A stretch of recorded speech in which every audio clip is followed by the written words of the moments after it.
Selamat pagi, saudara sekalian yang dikasihi Tuhan. Kita bertemu lagi dalam sapaan dan renungan pagi GKI Salatiga.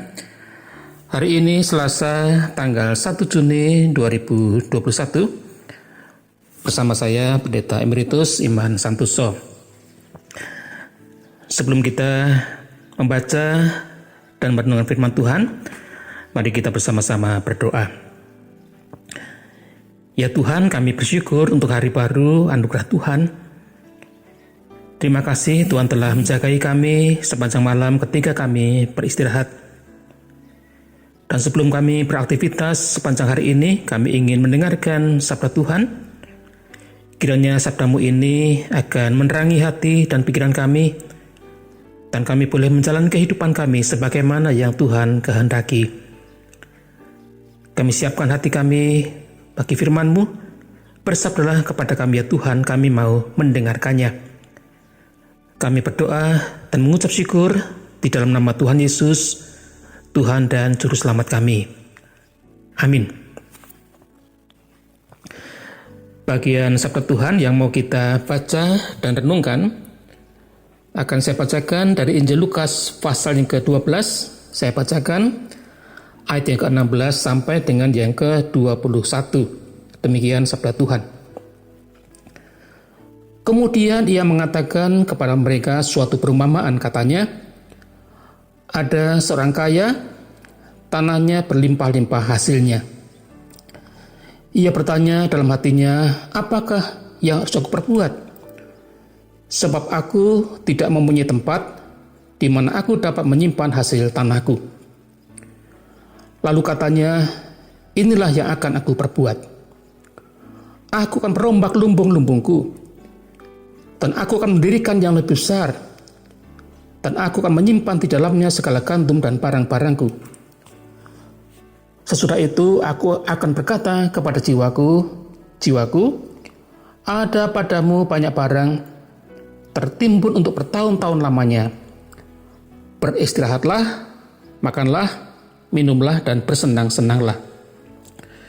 Tetapi firman Allah kepadanya, hai engkau orang bodoh, pada malam ini juga jiwamu akan diambil daripadamu.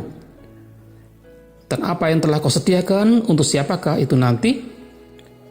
Demikianlah jadinya dengan orang yang mengumpulkan harta bagi dirinya sendiri, jikalau ia tidak kaya di hadapan Allah. Demikianlah sabda Tuhan. Renungan kali ini saya beri judul Jangan Sampai Kecilik. Apakah saudara pernah kecilik? Bagaimana rasanya kecilik itu? Kecilik adalah bahasa Jawa yang artinya tidak mendapatkan apa yang kita harapkan atau diduga. Dan ini pasti menimbulkan perasaan kecewa, bisa-bisa jengkel dan marah.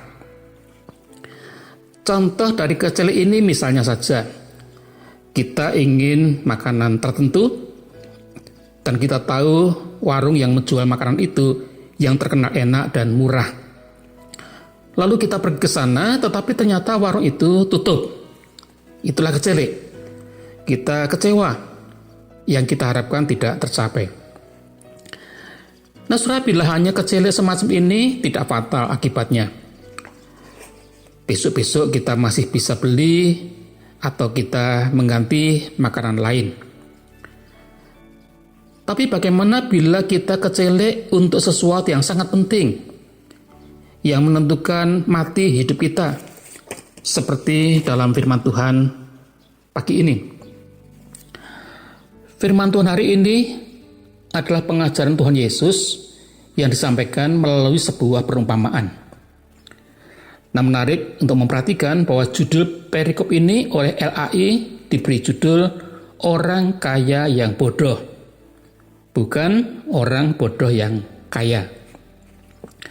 Apa isi pengajaran Tuhan Yesus? Ia berkisah tentang orang kaya yang tanahnya berlimpah-limpah hasilnya. Dan orang kaya ini berpikir, apa yang harus aku perbuat?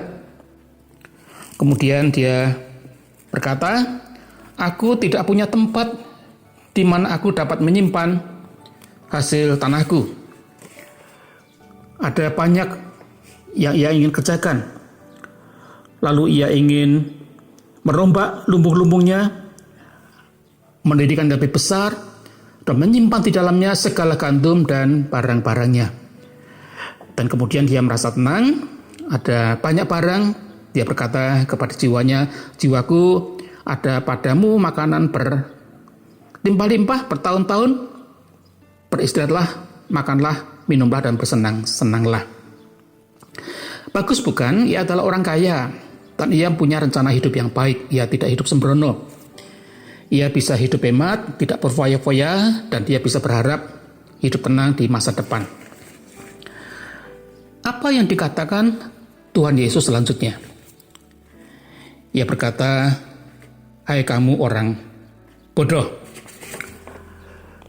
Pada malam ini kalau jiwamu diambil daripadamu, apa yang telah kau sediakan itu untuk siapakah itu nanti?" Nah, mungkin kita berpikir betapa Allah sangat kejam dan sewenang-wenang. Apa salahnya orang ini? Yesus menjelaskan demikian.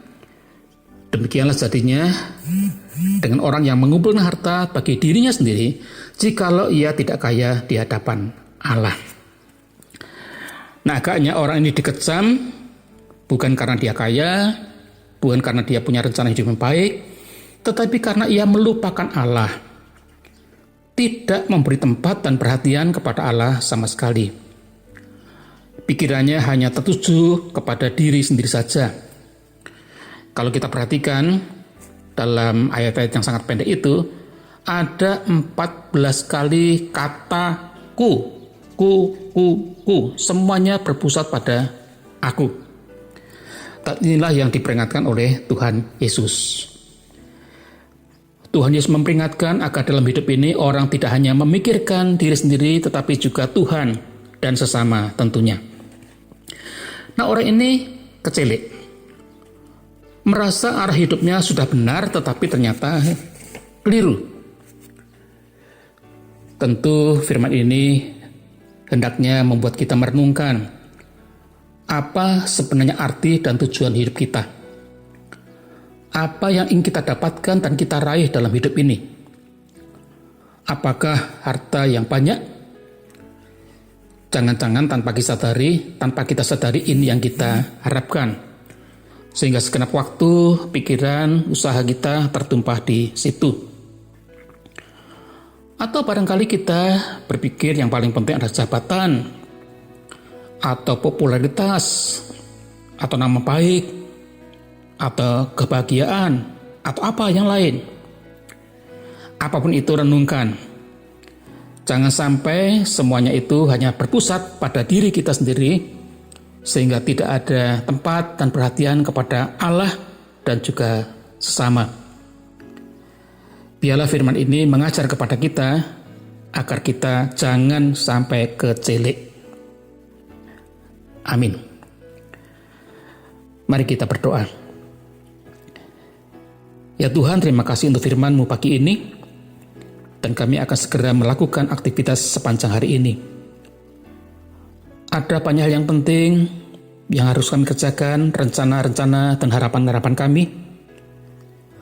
Tolonglah Bapa supaya firman-Mu ini menerangi arah hidup kami.